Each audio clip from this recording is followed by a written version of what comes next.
Bom, irmãos, vamos dar início a mais um estudo da Palavra de Deus. Hoje é dia 19 de maio de 2025. Vamos iniciar com uma oração. Oremos. Querido Deus e bom Pai, em nome de Jesus Cristo, estamos em Sua presença, Senhor, reunidos aqui, Pai eterno, para estudar a Tua Palavra. Pedimos a Tua bênção, pedimos a Tua ajuda, Senhor. Abençoa-nos por caridade. Estamos aqui para obter mais conhecimento da Tua vontade pelo intermédio das Escrituras Sagradas. Senhor Deus, perdoa, Senhor, os nossos pecados. Senhor Deus, nos ajuda, Pai eterno, a combater, Senhor eterno, os nossos próprios desejos, o inimigo que está operando em nós mesmos, Senhor, na nossa carne, os nossos desejos e tudo aquilo o que não Te agrada.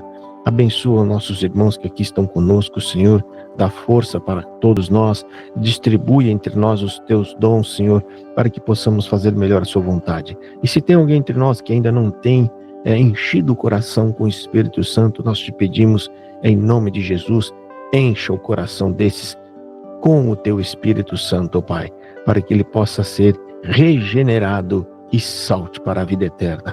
Assim, querido Deus, diante de Sua presença, nós Te pedimos em nome do Senhor Jesus. Amém. Amém. Amém. Bom, vamos soltar aqui o áudio. 1 Reis, capítulo 1. Sendo rei Davi já velho e entrado em dias, envolviam-no com roupas, porém não se aquecia. Então lhe disseram seus servos: procure-se para o rei nosso senhor uma jovem donzela que esteja perante o rei e tenha cuidado dele e durma nos seus braços, para que o rei nosso senhor se aqueça. Procuraram, pois, por todos os limites de Israel uma jovem formosa. Acharam Absag, sunamita, e a trouxeram ao rei. A jovem era sobremaneira formosa. Cuidava do rei e o servia, porém o rei não a possuiu. Então Adonias, filho de Agite, se exaltou e disse: eu reinarei. Providenciou carros e cavaleiros e 50 homens que corressem adiante dele. Jamais seu pai o contrariou, dizendo: por que procedes assim? Além disso, ele era de aparência muito formosa e nascera depois de Absalão. Entendia-se ele com Joabe, filho de Zeruia, e com Abiatar, o sacerdote, que seguindo o ajudavam. Porém Zadok, o sacerdote, e Benaia, filho de Joiada, e Natã, o profeta, e Simei e Rei, e os valentes que Davi tinha, não apoiavam Adonias. Imolou Adonias ovelhas e bois e animais cevados, junto à pedra de Zoelete, que está perto da fonte de Rogel, e convidou todos os seus irmãos, os filhos do rei, e todos os homens de Judá, servos do rei, porém a Natã, profeta, e a Benaia, e os valentes, e a Salomão, seu irmão, não convidou. Então disse Natã a Batseba, mãe de Salomão: não ouviste que Adonias, filho de Agite, reina, e que o nosso senhor Davi não o soube? Vem, pois, e permite que eu te dê um conselho para que salves a tua vida e a de Salomão, teu filho. Vai, apresenta-te ao rei Davi e dize-lhe: não juraste, ó rei meu senhor, a tua serva, dizendo: teu filho Salomão reinará depois de mim e se assentará no meu trono? Por que, pois, reina Adonias? Eis que, estando tu ainda a falar com o rei, eu também entrarei depois de ti e confirmarei as tuas palavras. Apresentou-se, pois, Batseba ao rei na recâmara. Era já o rei muito velho, e Abisag, a sunamita, o servia. Batseba inclinou-se a cabeça e prostrou-se perante o rei, que perguntou: que desejas? Respondeu-lhe ela: Senhor meu, juraste a tua serva pelo Senhor teu Deus, dizendo: Salomão teu filho reinará depois de mim, e ele se assentará no meu trono. Agora, eis que Adonias reina, e tu, ó rei meu senhor, não sabes. Imolou bois e animais cevados e ovelhas em abundância. Convidou todos os filhos do rei, a Abiatar, o sacerdote, e a Joabe, comandante do exército, mas a teu servo Salomão não convidou. Porém, ó rei meu senhor, todo Israel tem os olhos em ti, para que lhe declares quem será o teu sucessor que se assentará no teu trono. Do contrário, sucederá que, quando o rei meu senhor jazer com seus pais, eu e Salomão meu filho seremos tidos por culpados.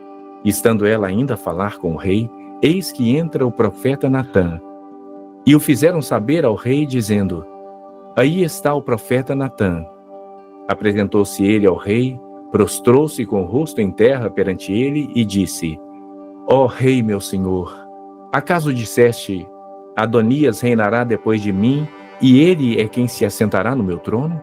Porque hoje desceu, imolou bois e animais cevados e ovelhas em abundância, e convidou todos os filhos do rei e os chefes do exército, e a Abiatar, o sacerdote, e eis que estão comendo e bebendo perante ele, e dizem: viva o rei Adonias! Porém a mim, sendo eu teu servo, e a Zadok, o sacerdote, e a Benaia, filho de Joiada, e a Salomão, teu servo, não convidou. Foi isto feito da parte do rei meu senhor? E não fizeste saber a teu servo quem se assentaria no teu trono depois de ti? Respondeu o rei Davi e disse: chamai-me a Batseba. Ela se apresentou ao rei e se pôs diante dele. Então jurou o rei e disse: tão certo como vive o Senhor, que remiu a minha alma de toda a angústia, farei no dia de hoje como te jurei pelo Senhor, Deus de Israel, dizendo: teu filho Salomão reinará depois de mim e se assentará no meu trono em meu lugar. Então Batseba se inclinou e se prostrou com o rosto em terra diante do rei e disse: viva o rei Davi, meu senhor, para sempre. Disse o rei Davi: chamai-me Zadok, o sacerdote, e Natã, o profeta, e Benaia, filho de Joiada. E eles se apresentaram ao rei. Disse-lhes o rei: tomai convosco os servos de vosso senhor, e fazei montar meu filho Salomão na minha mula, e levai-o a Giom. Zadok, o sacerdote, com Natã, o profeta, ali o ungirão rei sobre Israel. Então tocareis a trombeta e direis: viva o rei Salomão! Subireis após ele, e virá e se assentará no meu trono, pois é ele quem reinará em meu lugar. Porque ordenei seja ele príncipe sobre Israel e sobre Judá. Então Benaia, filho de Joiada, respondeu ao rei e disse: amém. Assim o diga o Senhor, Deus do rei meu senhor. Como o Senhor foi com o rei meu senhor, assim seja com Salomão, e faça que o trono deste seja maior do que o trono do rei Davi, meu senhor. Então desceu Zadok, o sacerdote, e Natã, o profeta, e Benaia, filho de Joiada, e a guarda real, fizeram montar Salomão a mula que era do rei Davi, e o levaram a Giom. Zadok, o sacerdote, tomou do tabernáculo o chifre do azeite e ungiu a Salomão. Tocaram a trombeta, e todo o povo exclamou: viva o rei Salomão!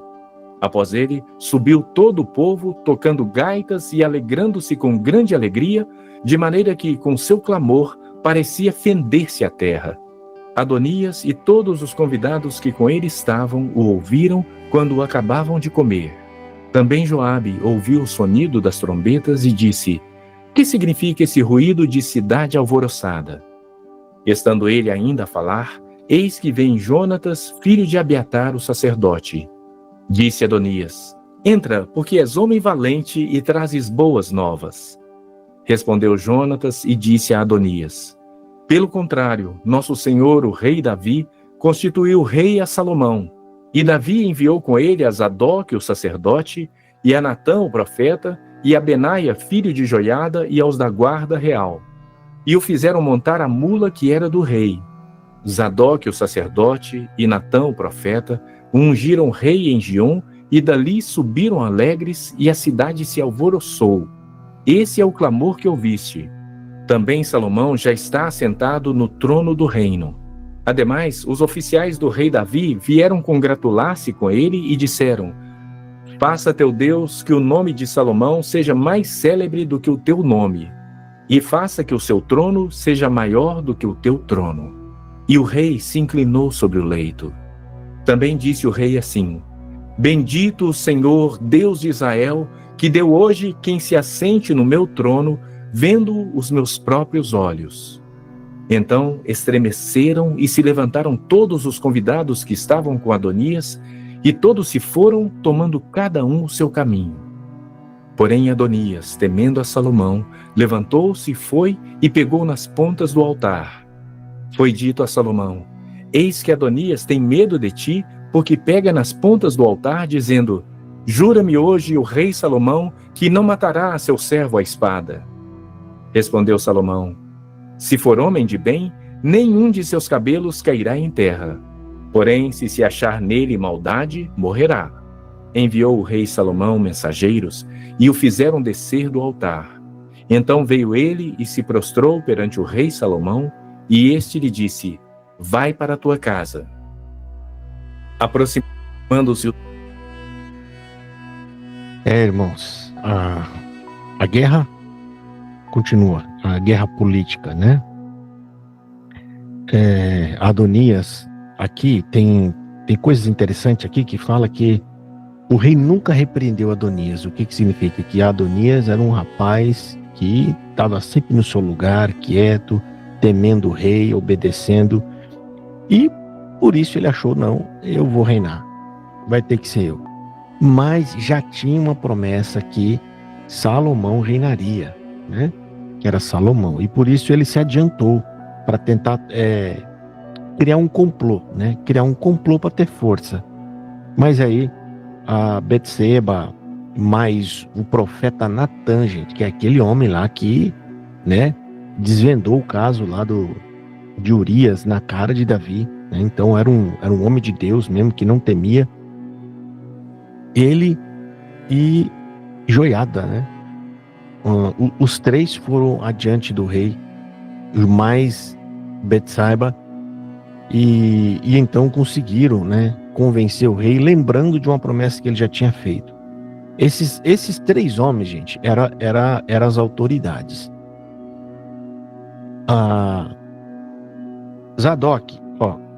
Zadok era o sacerdote, era a autoridade máxima do templo, ele era sumo sacerdote. Joiada era do exército, ele estava abaixo de Joabe, mas como Joabe já tinha ido lá junto com Adonias, o rei mandou chamar o segundo maior do exército, que era Joiada, e chamou também Natan, que era profeta. Ou seja, aqui você tem o templo, o representante do templo, o representante da força da guerra, e você tem o representante da boca de Deus, que era Natan.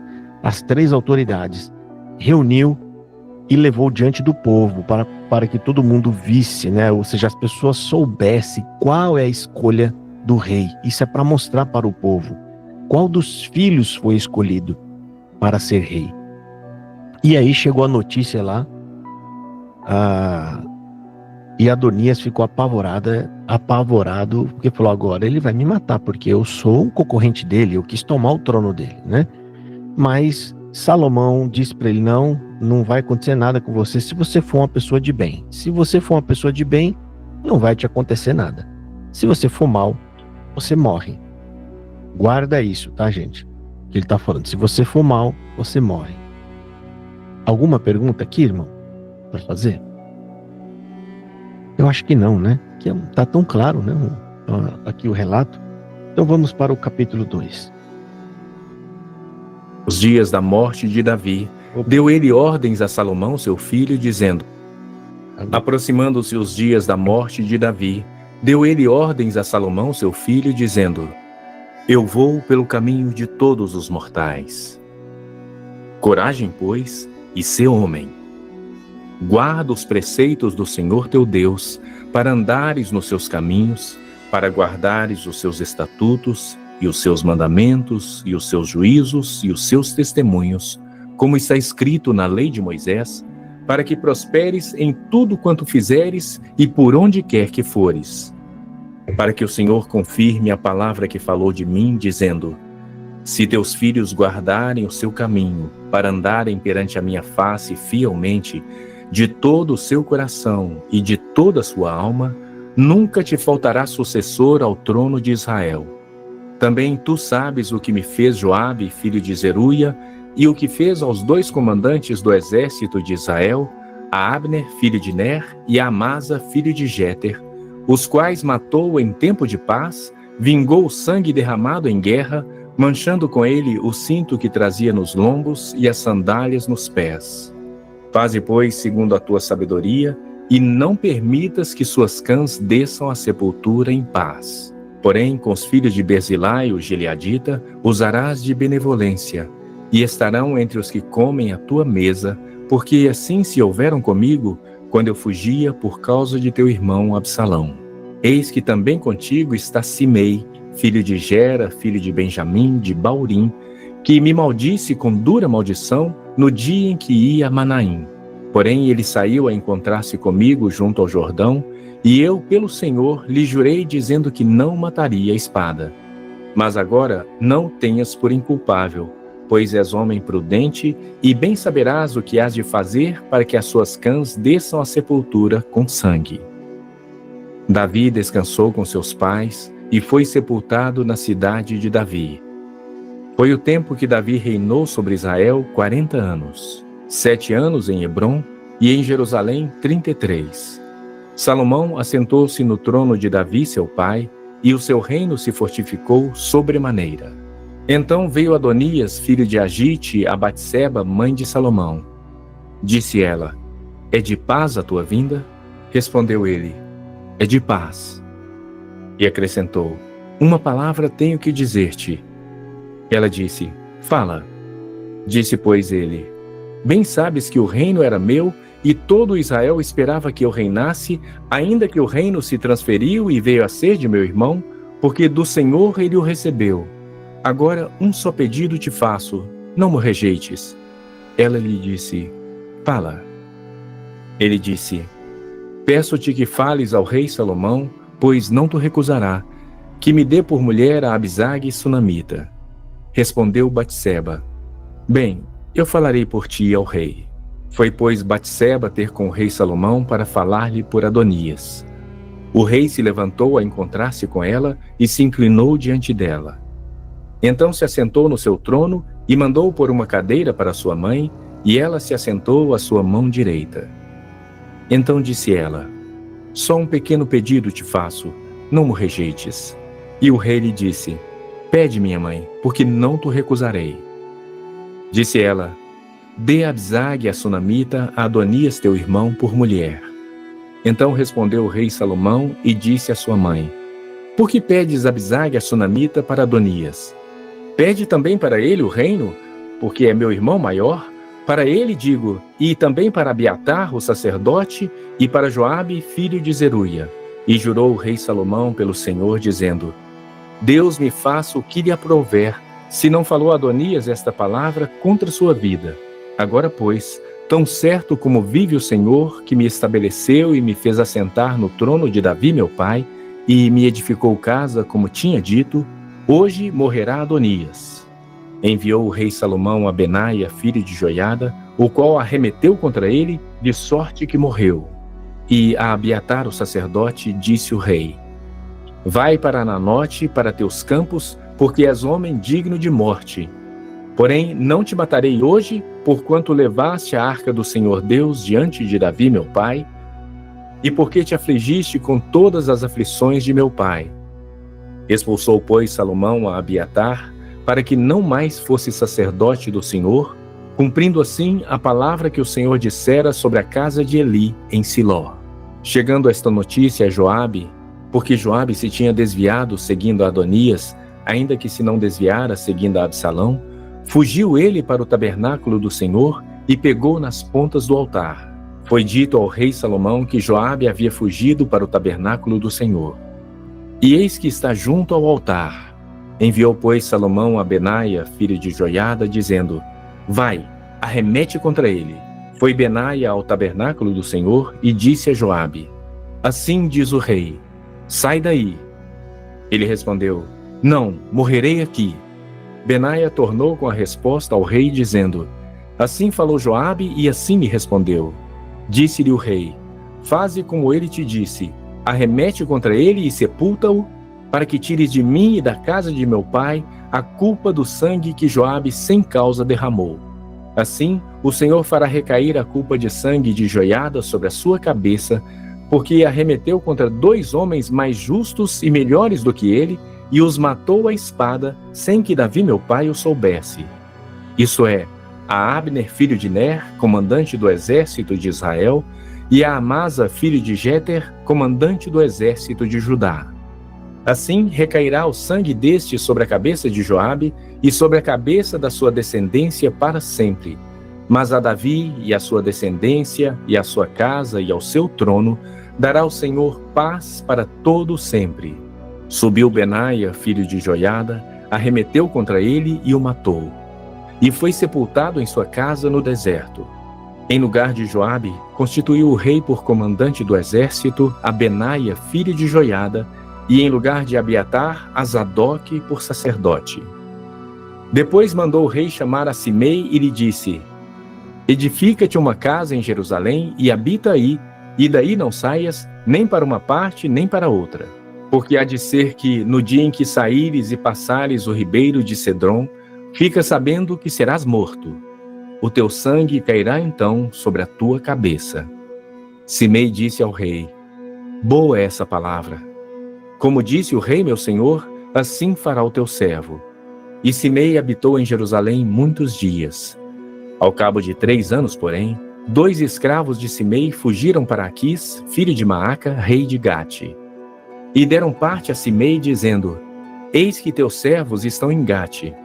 Então Simei se dispôs, abardou o seu jumento e foi a Gate ter com Aquis em busca dos seus escravos. E trouxe de Gate os seus escravos. Foi Salomão avisado de que Simei de Jerusalém foi a Gate e já havia voltado. Então mandou o rei chamar a Simei e lhe disse: Não te fiz eu jurar pelo Senhor e não te protestei, dizendo: No dia em que saíres para uma ou outra parte, fica sabendo que serás morto. E tu me disseste: Boa é esta palavra que ouvi. Por que, pois, não guardaste o juramento do Senhor, nem a ordem que te dei? Disse mais o rei a Simei: Bem sabes toda a maldade que o teu coração reconhece que fizeste a Davi meu pai. Pelo que o Senhor te fez recair sobre a cabeça a tua maldade. Mas o rei Salomão será abençoado, e o trono de Davi mantido perante o Senhor para sempre. O rei deu ordem a Benaia, filho de Joiada, o qual saiu e arremeteu contra ele, de sorte que morreu. Assim se firmou o reino sob o domínio de Salomão. Irmão, aqui tá, né? Voltando ali atrás, que eu tinha até esquecido de comentar, no capítulo 1, o que faz um camarada que já tentou tomar o trono do rei, ele vai procurar a mãe do rei para pedir a concubina que ficava com o rei Davi. Ou seja, quem toma concubina, gente, quer dizer que tem parte com o rei. Foi isso que Absalão fez, né? Lembra quando ele se deitou com as concubinas para dizer que ele tinha tomado o reino, né? O que dá na cabeça de Adonias, que já tinha escapado, para falar: Betsaiba, fala lá pro teu filho, eu quero a concubina, que é aquela última concubina que ele teve, né? Que era moça ainda, né? E acabou acontecendo isso tudo. E aí, quando Davi, antes de morrer, ele passou para Salomão algumas pendências, ou seja, Joabe, que era um camarada mau, né? Que matou 2 homens justos. Esses aí, ele precisava dar algum jeito, né? Para que essa pessoa não fosse embora como um homem inocente, né? Mas veja como, apesar dele ser rei, gente, ele não pode sair simplesmente matando as pessoas, tá? Executando. O rei naquela época era como o poder judiciário nosso hoje. Tem que ter uma prova de que invalidou alguma lei para então você ser preso. Lá naquela época era para ser executado, que era a pena máxima, né? Então, esses camaradas já sabiam o que tinham feito de errado, ou seja, Salomão desconfiou que era esses homens que estavam por trás de Adonias ainda para tentar uma segunda chance, talvez, de tomar o reino. Ele viu isso como uma, como é que fala? Tem uma conspiração, essa é a palavra. Ele viu isso como uma conspiração. Ele falou, agora não, a segunda vez não. Aí ele foi eliminando todos eles, né? E aí você vê que o rei Davi, ele dá os conselhos. Olha aqui no versículo 5, 6 e 7. E também tu sabes o que me fez Joabe, filho de Zeruia, e o que fez aos 2 capitães do exército de Israel, a Abner, filho de Ner, e Amasa, filho de Jefté, os quais matou, e em paz derramou sangue de guerra. Ou seja, gente, os homens mataram as pessoas por raiva de guerra. Lá na guerra é lá na guerra. Não tem vingança. Ou seja, a lei da vingança que tem lá escrito na lei de Moisés não serve ali. Ali foi mortes de guerra, né? Mas eles se vingaram mesmo assim, e estava errado.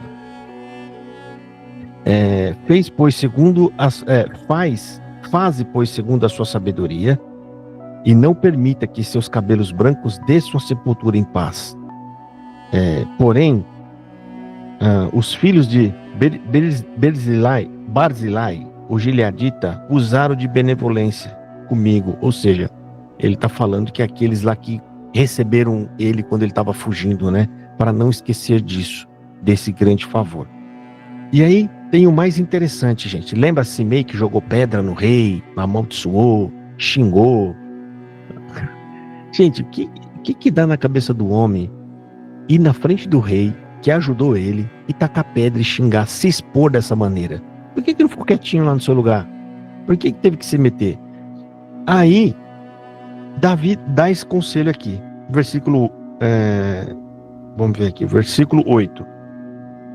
Eis que também contigo está Simei, filho de Gera, filho de Benjamim, de Baurim, que me maldisse com maldição atroz no dia em que ia a Manaim. Porém, ele saiu a encontrar-se comigo junto ao Jordão, e eu pelo Senhor lhe jurei dizendo que não mataria a espada. Né? Ou seja, Davi está falando para ele, você é sábio. E Salomão foi sábio, gente, ele foi inteligente. O que ele fez? Ele falou assim, olha, você viu que todos os que fizeram complô contra o meu pai, contra mim, contra o trono, morreram. Você, como não matou ninguém, ficaria difícil ele matar, né? A pessoa. Ele deu uma lei, ele deu uma regra, ele falou assim, ó, você vai continuar vivo dentro de Jerusalém. No dia em que você sair de Jerusalém, você quebrou essa regra. E aí o seu sangue será sobre sua cabeça. O que Simei fez? Achou bom. Porque ele achou que ia morrer ali, na hora. O rei ainda deixou ele viver. Só deu uma regra para ele. Qual que era a regra? Você vai ficar dentro de Jerusalém e você não vai sair. Ou seja, Salomão sabia que em algum momento ele ia sair. E aí os escravos de Simei, gente, querendo ser livre ou fugir, sabendo dessa regra, porque lá o povo sabia de tudo. O que os escravos fizeram? Então ele não pode sair de Jerusalém. Então ele não pode sair de Jerusalém? Não. Beleza. Na primeira oportunidade que eles tiveram, correram, foram embora de Jerusalém. E aí o que Simei fez? A palavra do rei, gente, é para ser temida, é para ser respeitada, é como uma lei. Aqui no Brasil, qual que é a palavra que é temida e deve ser respeitada no Brasil hoje? Qual que é? A palavra da lei. Se a lei fala não rouba, o que você vai fazer? Você vai roubar? Você não vai roubar. Você sabe que se roubar, a polícia vai te pegar e você vai ser preso. É mais ou menos essa ideia que está aqui. Eu estou falando isso só para vocês entenderem qual foi a lei que deu para ele. E aí o que ele fez? Esqueceu disso, ou não fez caso, e foi atrás do desempregado dele e trouxe de volta. Aí Davi falou, aí Salomão pensou, pronto, agora a morte dele está sobre a própria cabeça dele, ou seja, foi ele que buscou isso, foi ele que quis isso, a mão dele está limpa, né? E aí Salomão então manda executar o homem na frente dele. Deixa eu ver o que mais. Bom, é isso. Tem mais alguma coisa que os irmãos queiram comentar? Irmão Josafá. Irmão Josafá.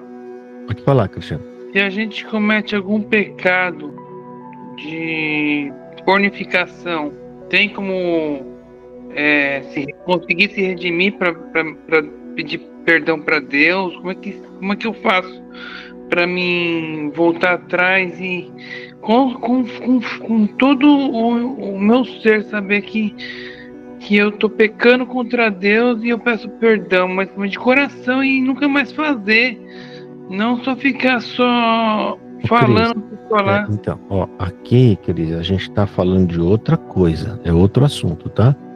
Depois você me procura e pergunta, tá bom? E aí eu te aconselho e te oriento, tá bom? Então eu vou chamar você no PV, tá bom? Não fala, Cristiano, aqui, Cris, tenta guardar esse conselho. Aqui não falamos de assunto particular, tá bom? Sim. Então tá. Teve um irmão que levantou a mão e baixou. Quer falar alguma coisa? Mas eu já tenho que adiantar, isso aí é pecado, isso aí não pode não, tá? Eu tenho que falar isso aqui para as pessoas saberem. E a gente não apoia isso, mas depois eu tiro essa sua dúvida. Pode falar, irmão Melquisedeque. Ô irmão, realmente graça e paz, né? Prazer estar com os irmãos. E assim, essa parte aí, depois se o irmão quiser também esclarecer, por mais assim, não sei se tem a ver com o Davi também, sobre ser limpo de mão e puro de coração. Por mais que a pessoa pratique esse verso, não é isso que vai garantir a salvação, né? É a graça de Deus, né? Essa é a minha dúvida. Sim, essa dúvida não está no texto, né? Aqui. Então, sim, para saber se tem a ver também, né, com isso aí. Não, que isso aqui não tem nada a ver, não. O que ali, irmão, tem dois lugares na Bíblia que fala sobre puro de mão e limpo de coração. Primeiro lugar, está em Salmos capítulo 24. E lá tá dizendo que só a pessoa que for limpa de mão e pura de coração vai poder subir no santo monte de Deus. E o que acontece quando é falado isso? Ninguém aparece, ninguém sobe.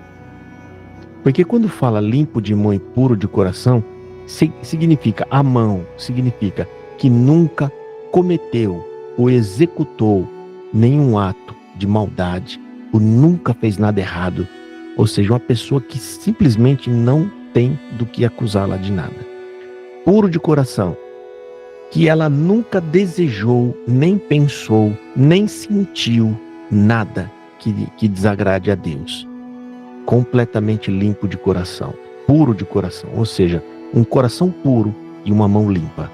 A pergunta que eu faço, tem alguém aqui que pode levantar a mão e dizer, eu sou limpo de mão, puro de coração?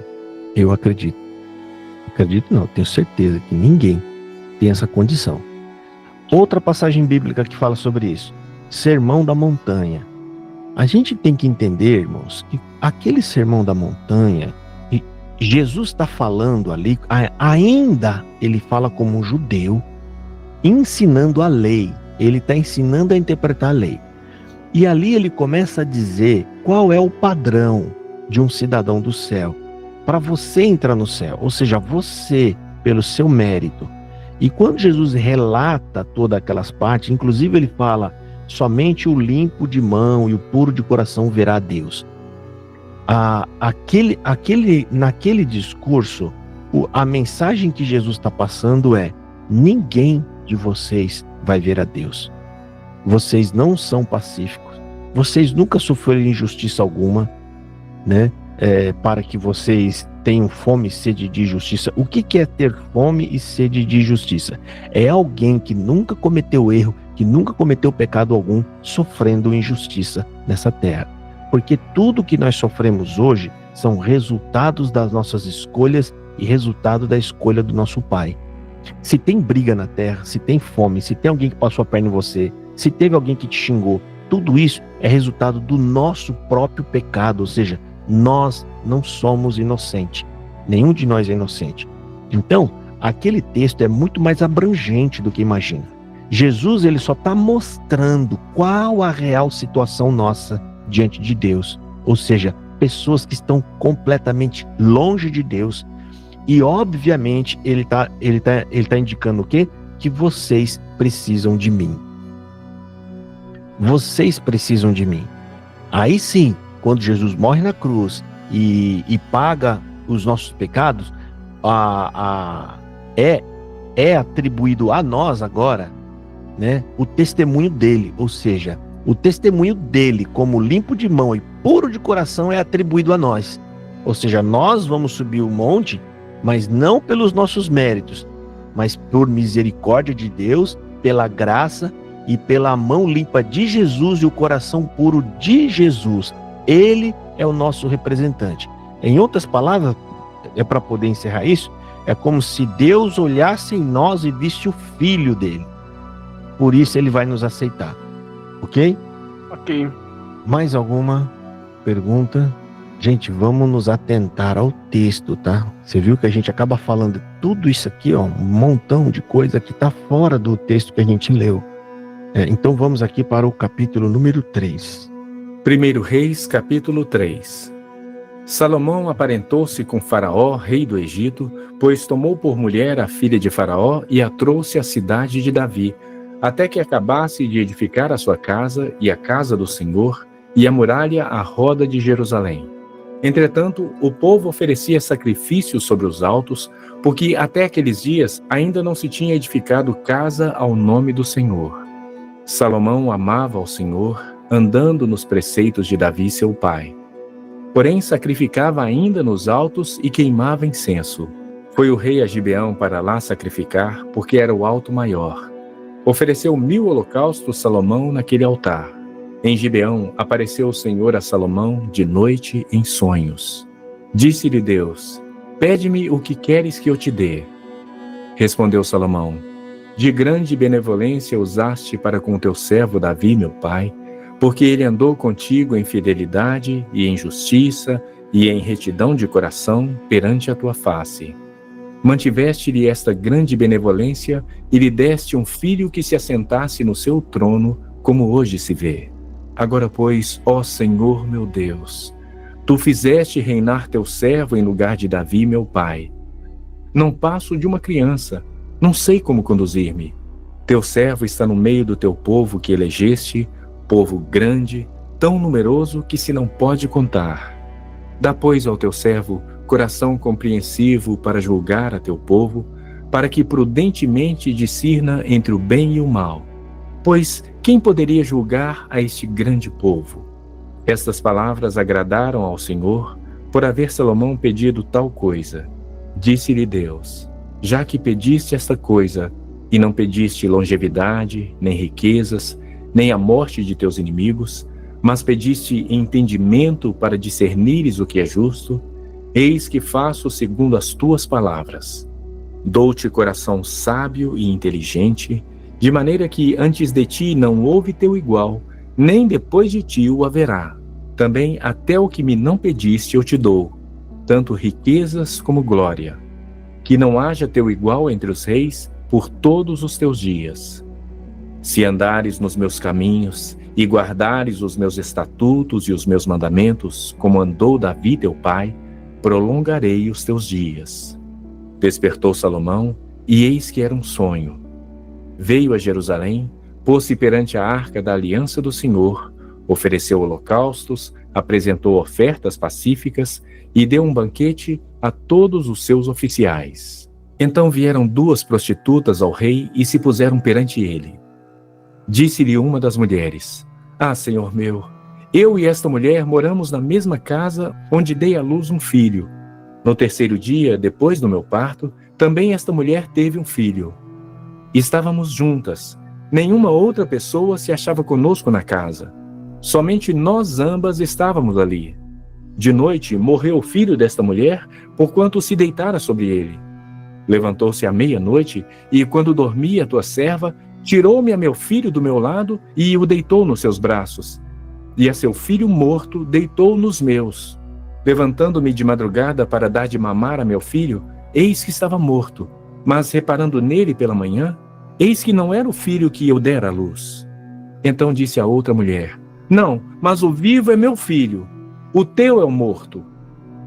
Porém esta disse: Não, o morto é o teu filho, o meu é o vivo. Assim falaram perante o rei.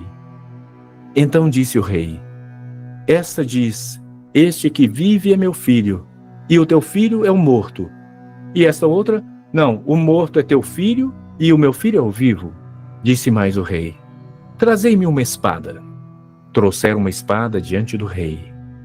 Disse o rei: Dividi em duas partes o menino vivo, e dai metade a uma e metade a outra. Então a mulher cujo filho era o vivo falou ao rei, porque o amor materno se aguçou por seu filho, e disse: Ah, senhor meu, dai-lhe o menino vivo, e por nenhum modo mateis. Porém a outra dizia: Nem meu nem teu, seja dividido.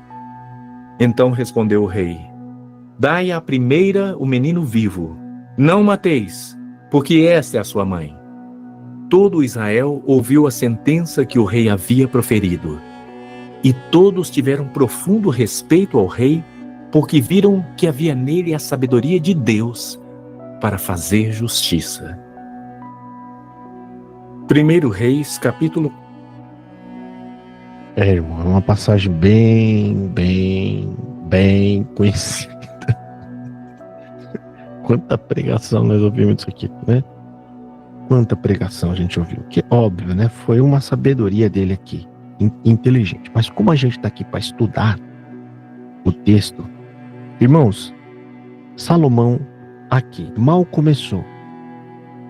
Apesar dele ter feito uma oração, ter tido uma visão e feito uma boa escolha, mas ele já começou errado aqui, começou mal. Vocês sabem dizer o que é? O que foi que Salomão começou fazendo errado aqui? Casou com a filha do egípcio, lá do faraó. Exatamente, mano. Isso era permitido?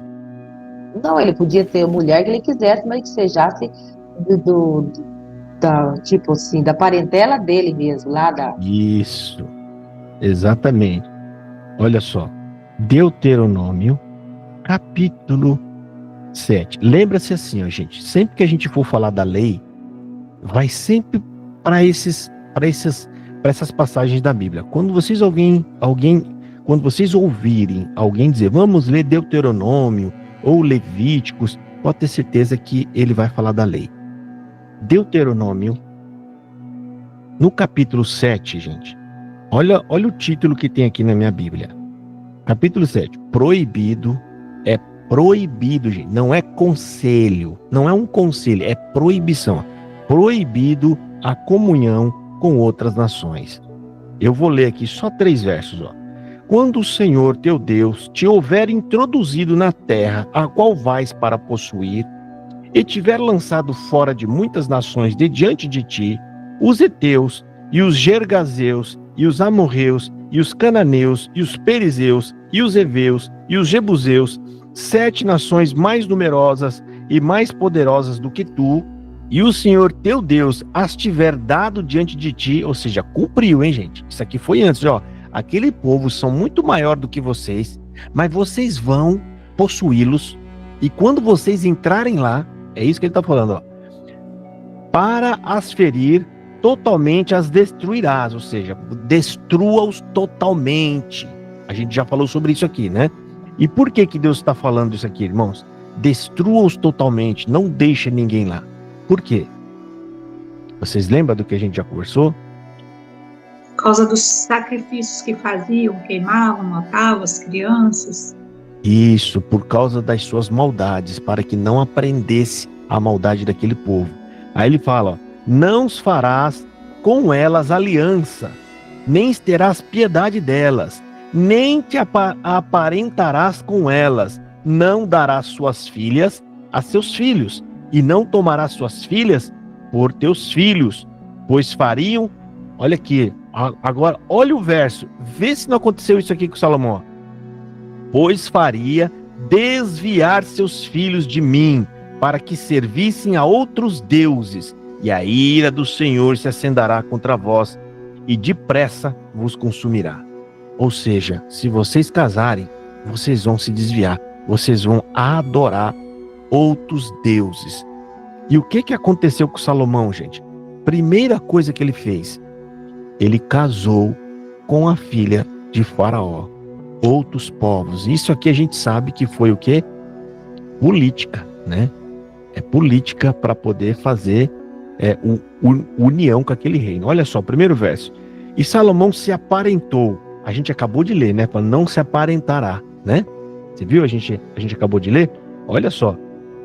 E Salomão se aparentou com Faraó, rei do Egito, ou seja, se aparentar você ir lá e fazer algo que você vai criar comunhão com eles. Como? Através da filha. Por isso está falando, lá onde a gente acabou de ler, fala, não se aparentem a esses povos. E Salomão já fez isso. Ó. E tomou a filha de Faraó e a trouxe à cidade de Davi, até que acabasse de edificar a sua casa, e a casa do Senhor e a muralha de Jerusalém. Gente, entenda que esse primeiro verso aqui, o que quer dizer esse primeiro verso? Se a gente não entender como é que eu posso explicar? Se a gente não entender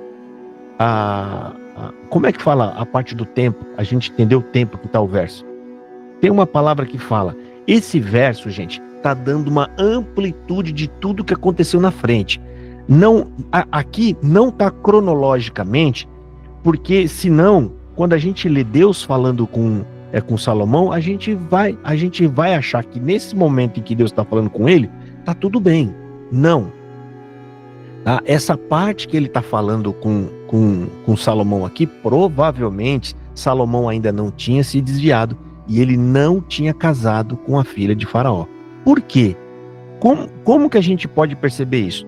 Observa aqui no primeiro verso aqui, ó, tá falando até que acabasse de edificar a sua casa e a casa do Senhor. Gente, Salomão nem tinha começado a construir a casa, mas esse verso já está falando de algo que está lá na frente. Eu não sei se vocês estão entendendo.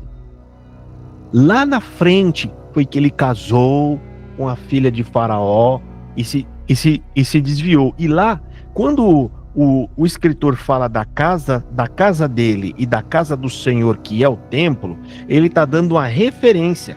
Esse verso significa que é um prefácio do que vai acontecer na frente. Vocês estão entendendo? O livro, quando você vai ler, ele conta mais ou menos alguma coisa da história. Depois é que ele vai narrar a história mesmo, passo a passo. Por quê? Observa o segundo verso que está abaixo, ó. Entrando o povo, entretanto, o povo sacrificava sobre os altos. Olha aqui, ó. Aqui já está falando que eles já estavam adorando outros deuses, ó.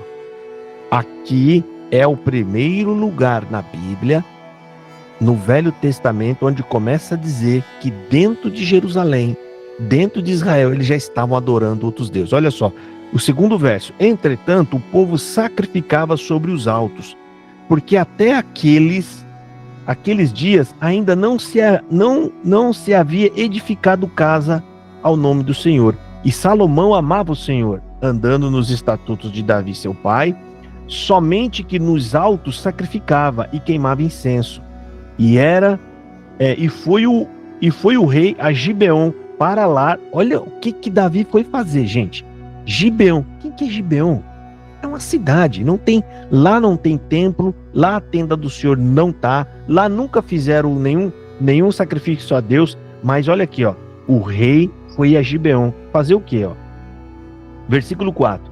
E foi o rei a Gibeon para lá sacrificar, porque aquele era o alto maior. 1000 holocaustos sacrificou Salomão naquele altar. E em Gibeon apareceu o Senhor a Salomão de noite em sonhos e disse-lhe Deus: pede o que queres que eu te dê.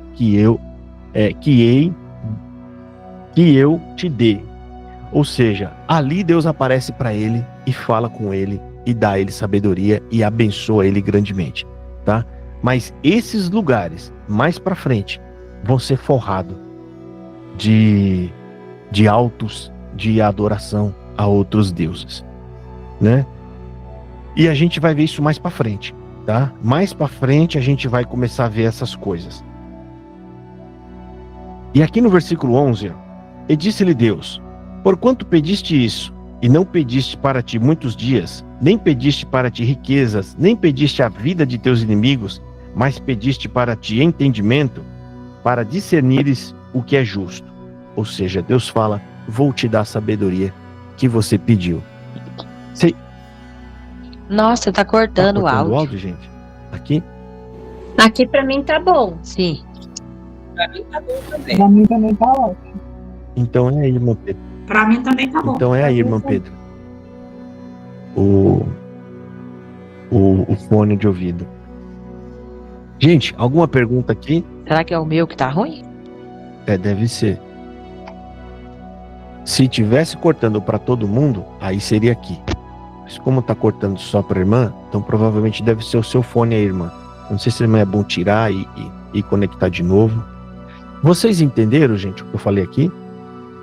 Vocês entenderam, né?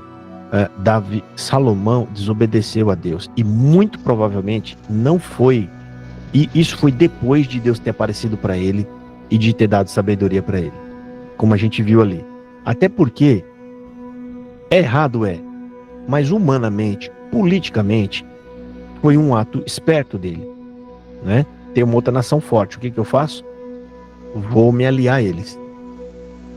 Mas isso todo rei faz quando não tem Deus. Para quem tem Deus, precisa, gente, fazer politicagem, se aliar a ninguém? Não, né? Então, ou seja, todas essas ações, gente, é sinal de fraqueza. O que é fraqueza? É um sinal de fraqueza espiritual. Você não está confiando em Deus. Você não está confiando. Ele não precisava ter feito isso. E vocês vão ver o resultado depois, gente, para frente. Nossa, Salomão vai ficar marcado por causa disso. Vai ficar marcado exatamente por causa disso. Alguma pergunta? Acho que a irmã Pedra tinha levantado a mão, né, irmã Pedra? Só ia falar um negócio assim. Eu acho que é por causa dessa passagem aqui, que lá da onde a gente veio, eles não deixam a pessoa, tipo, casar com pessoa de outra denominação, tipo Pode ser também. Daí usa isso para poder falar que é pessoas estranhas à fé, que não pode, e misericórdia. Não, eu acho que não é só essa passagem, também tem.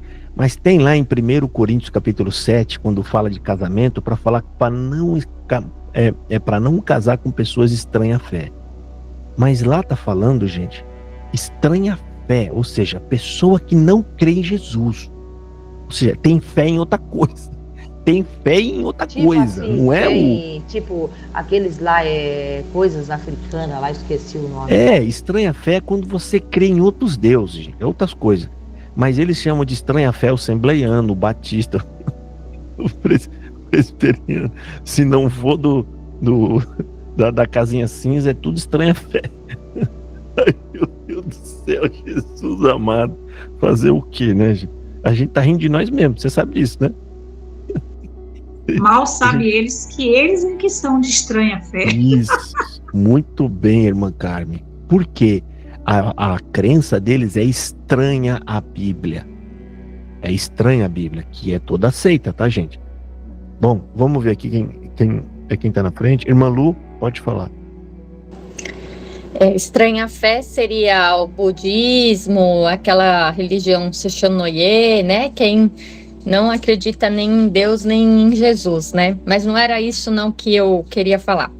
Eu queria só fazer assim uma observação, uma reflexão, que às vezes a gente pensa que para a gente obedecer a Deus, tá faltando alguma coisa em nós, né? Para a gente obedecer a Deus, obedecer não entristecer a Deus, né, com o pecado e tudo mais. Mas aqui Salomão pediu a sabedoria e mesmo assim ele não obedeceu a Deus, ele fez tudo errado. Então, eu penso assim, que para a gente obedecer aos mandamentos que a Bíblia nos ensina, aos princípios cristãos e tudo mais, o que a gente precisa é de Jesus e da misericórdia de Deus, porque mesmo assim a gente vai errar. É verdade. Eu vou tentar simplificar isso que a irmã acabou de explicar, que está correto. Quando a Bíblia fala obedecer a Deus, gente, a gente vai entender agora a diferença que é sabedoria e obedecer. Obedecer a Deus pode ser resumido em uma palavra: amar a Deus. Nós temos que amá-lo. Você pode ser inteligente e sábio e você pode não amá-lo. É a sua queda. Amar, gente, quando a gente ama, a gente confia nele e a gente obedece tudo que ele orienta a gente a fazer. Porque quando eu me entrego para ele, eu estou querendo dizer o quê? Eu confio na sabedoria dele.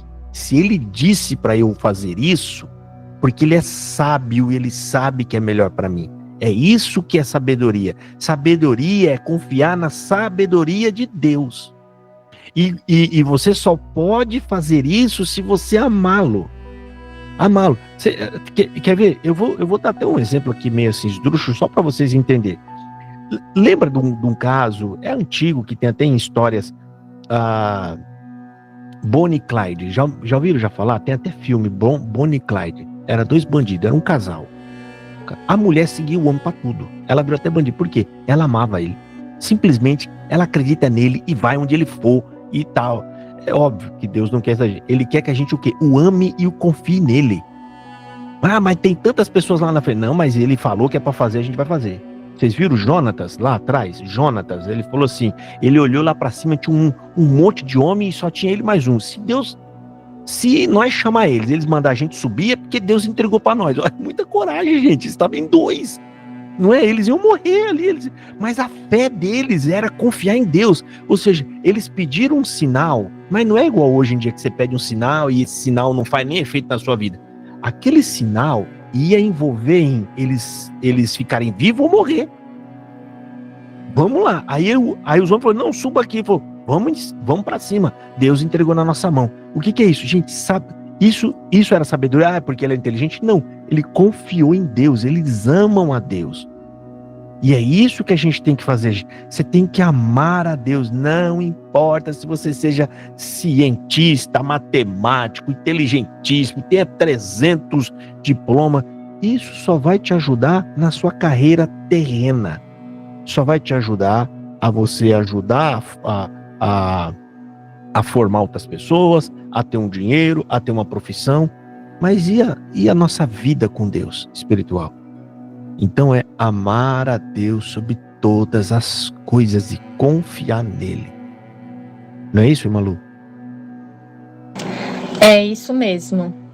É isso mesmo. A gente não precisa ficar desesperado com nada.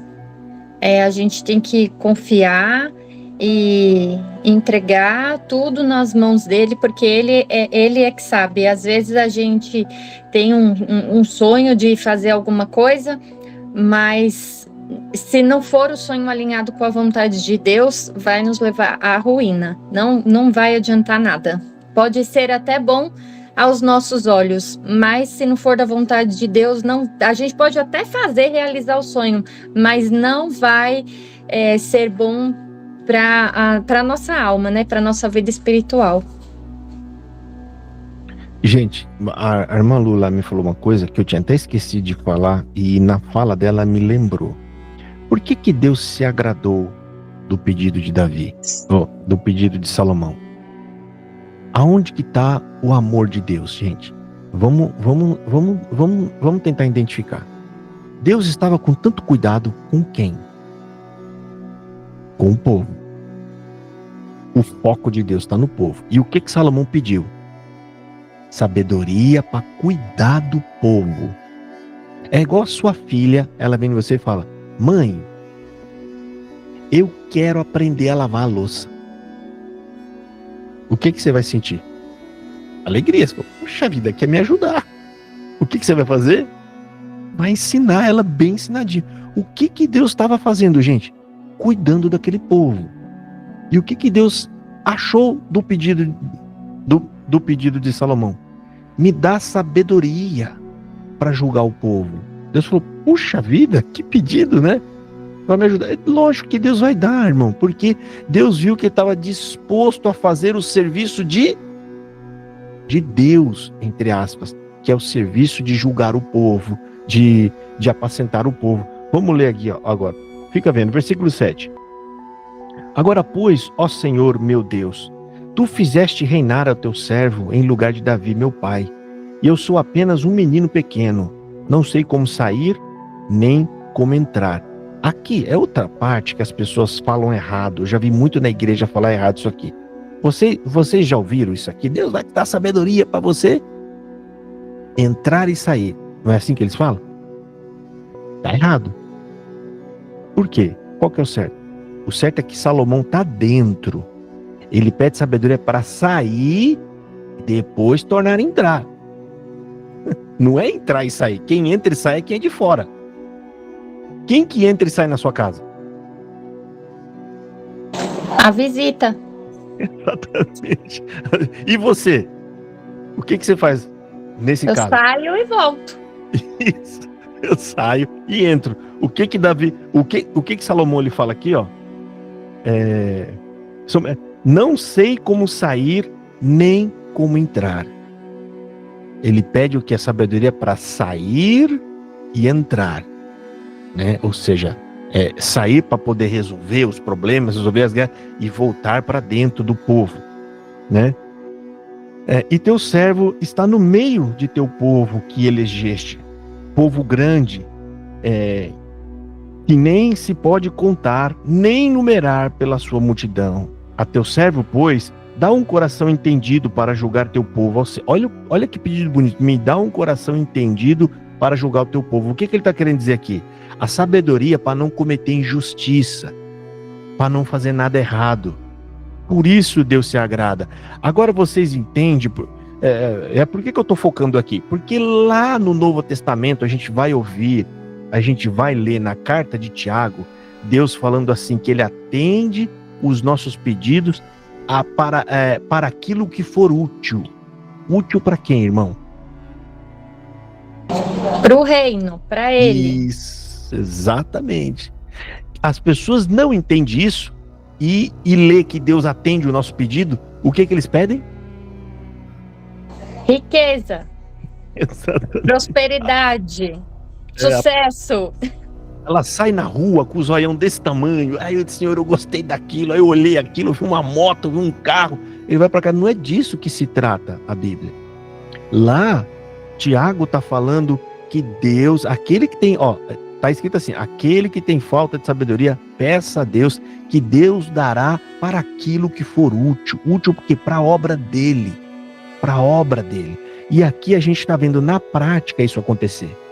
Na prática. Aí ele fala, a teu servo, pois, dá um coração entendido para julgar o teu povo, para que prudentemente discirna entre o bem e o mal. Ele está pedindo sabedoria para saber diferenciar o bem do mal. Porque quem poderia julgar a este teu povo, a este tão grande povo? E esta palavra pareceu boa aos olhos do Senhor, de que Salomão pedisse isso. Olha aí, Deus se agradou, porque foi um pedido inteligente, sábio. O que foi sábio aqui? Porque ele teve temor para entender, eu não sou ninguém, sou pequeno, não posso julgar esse povo, porque é tu quem julga ele. Gente, é Deus que vem julgando esse povo. Ou seja, o que é julgando? É olhando, medindo, executando juízo sobre o povo. Se é Deus que está lidando, quem sou eu para lidar? E aí ele pede, Deus dá. E disse-lhe Deus, porquanto pediste isso, e não pediste para ti muitos dias, nem pediste para ti riquezas, nem pediste a vida de teus inimigos, mas pediste para ti entendimento e discernimento, o que é justo. Olha só, eis que fiz segundo as tuas palavras, e eis que te dei um coração tão sábio e entendido, que antes de ti igual não houve, e depois de ti igual não se levantará. E também até o que não pediste te dei, assim riquezas como glória, de modo que não haverá igual a ti entre os reis de por todos os teus dias. E se andares nos meus caminhos, guardando os meus estatutos e os meus mandamentos, como andou Davi teu pai, também prolongarei os teus dias. E aí acordou Salomão. Então, irmãos, aqui foi um pedido sábio dele, inteligente, porque ele temeu a Deus. Mas Deus já tinha dito lá atrás, naquela lei, quando ele proíbe o casamento com as mulheres, Deus fala, para que você não vá após os seus deuses. Ou seja, não case com elas, porque senão você será atraído aos seus deuses. Porque Deus ele sabe que a mulher tem uma forte influência sobre o homem. Como? Qualquer mulher? Não. Está falando quando o homem se apaixona pela mulher. E é normal. É Deus que quer isso. Deus, ele quer isso. Por isso Deus quer o quê? Que você se aparente a uma mulher que o tema também, que o ame, que ame a Deus, porque ela vai te ajudar a caminhar no caminho de Deus, que é justamente o contrário quando ele fala não se aparenta a outras mulheres de outros povos. Bom, Melquisedeque, você estava com a mão levantada, você quer falar? Sim, irmão, então, pra saber essa parte, Sim, fala. pra saber essa parte assim, se tipo, Salomão, naquela época que ele pediu sabedoria, né? Foi antes ou depois de acontecer isso, dele se envolver com idolatria e com mulheres estranhas, que não era do povo, quando ele pediu e fez aquela parte lá dos bebês? Não, muito provavelmente foi antes, tá? Ele pediu, ainda não estava em mau caminho, não. Ele pediu isso antes. E é por isso, gente, daqui a pouco, por conta deste assunto, tá? Eu acho que vai ser na próxima aula, no finalzinho da aula, vai aparecer aqui uma coisa muito grande, né? Que vai ser um choque até a gente vai ler algo sobre Salomão. Tá? Vai aparecer algo sobre Salomão. É que eu sou ansioso, sabe, gente? Eu tô quase querendo falar aqui. Mas é algo pesado que está em Apocalipse e que aparece em Salomão. Que aparece Salomão. Justamente, tá tudo ligado. Por conta desse comportamento dele. Ele se desvia. E eu não sei se vocês já leram Apocalipse que fala, quem tem sabedoria entenda, que é o número de um homem. Vocês já lembraram disso? Já sei, 666, o código da besta. Isso. Gente, a chance de que João está falando de Salomão é muito grande. Ao menos que a gente acredite que na Bíblia tem coincidências. Informações que simplesmente se coincidem. Né? E a gente vai ver isso na próxima aula. Tá? Eu vou até dar uma adiantadinha rápida aqui, vai, porque eu sei que vocês vão ficar curiosos e vão querer mexer lá. No capítulo 11, começa a idolatria de Salomão. Exatamente. Olha o nome do título, gente. Capítulo 11 do mesmo livro, tá? Primeiro Reis. Olha o nome do título, que pesado. A idolatria de Salomão. E eu peço que... Eu vou pedir para a irmã Carminha. A irmã Carminha pode ler? Oi? A irmã pode ler? A irmã consegue ler? Aí? Qual o versículo? Eu vou falar para a irmã qual que é o versículo. Pera aí. Versículo 9, irmã. Leia o versículo 9. Me perdi um pouco. É do capítulo 3? Não, é no capítulo 11. 11, tá bom. Não, pera aí. Não é o 9, não. Não, irmã. É o capítulo 10, tá? Tá. É o capítulo 10, versículo 14. 3. 14. Capítulo 10, 1 Reis 10, versículo 14. Versículo 14. As riquezas de Salomão. Isso. E o peso do ouro que se trazia a Salomão, cada ano era de 666 talentos de ouro. Olha aí. Só isso, irmã. Gente, ou a gente acha que é uma coincidência, Impressionante. Deus conhece cada vírgula do Velho Testamento. Ninguém ia colocar um número desse lá aleatório. E quando João fala, sabe, a gente vai estudar bastante isso, tá? Quando João está falando lá em Apocalipse, ele não está falando no futuro. Ele está falando no presente ou passado. Ele fala, o número de um homem. Ele não está dizendo vai ser, será um homem. Ele é. E aí, ele aponta para duas coisas para duas coisas nesse homem. Ou seja, o número ele indica que é um número na testa e um número na mão, não é? Ele dá essas duas, como é que eu posso dizer? Ele aponta para esses dois lugares do corpo humano, mão e a testa. A gente sabe que aquilo ali ele está falando em sentido figurado. O que Salomão tem na mão e o que Salomão tem na testa, irmão? Quais são as coisas mais impactantes que esse homem tem ou teve que ninguém jamais terá? Testa, cabeça. Sabedoria? Sabedoria. Na mão. É o trono. Riqueza. Lá fala que ele teve tanta riqueza, exato. Trono também. Tanta riqueza. Isso, irmão. Tanta riqueza que lá fala que ninguém teve igual a ele. Ninguém teve igual a ele. Qual é o discurso de Jesus que ele fez várias vezes apontando para essas duas coisas? Jesus falou muito sobre a sabedoria humana e muito sobre riqueza. O homem que como é que fala? Ele vive para riqueza, ele quer ter riqueza, ele só pensa em riqueza. Ou seja, a besta, né? Que é que a gente vai falar sobre isso mais para frente, tá? Eu não estou abordando tudo, tá, gente? É só dando uma pincelada aqui no meio. O que tudo indica que a besta não é uma pessoa que vai vir e nem é um sinal humano notório. Se vocês podem ver que já falaram que o sinal da besta era tanta coisa e nunca vai ser nada. A besta já foi combatida pelo discurso de Jesus, de todos os apóstolos, que indica que é a riqueza, que é a idolatria. O Novo Testamento chama de avareza, que é a idolatria. É amor ao dinheiro, amor à posse, amor a coisas. E a sabedoria humana, que às vezes ela faz com que a pessoa se torne um ateu.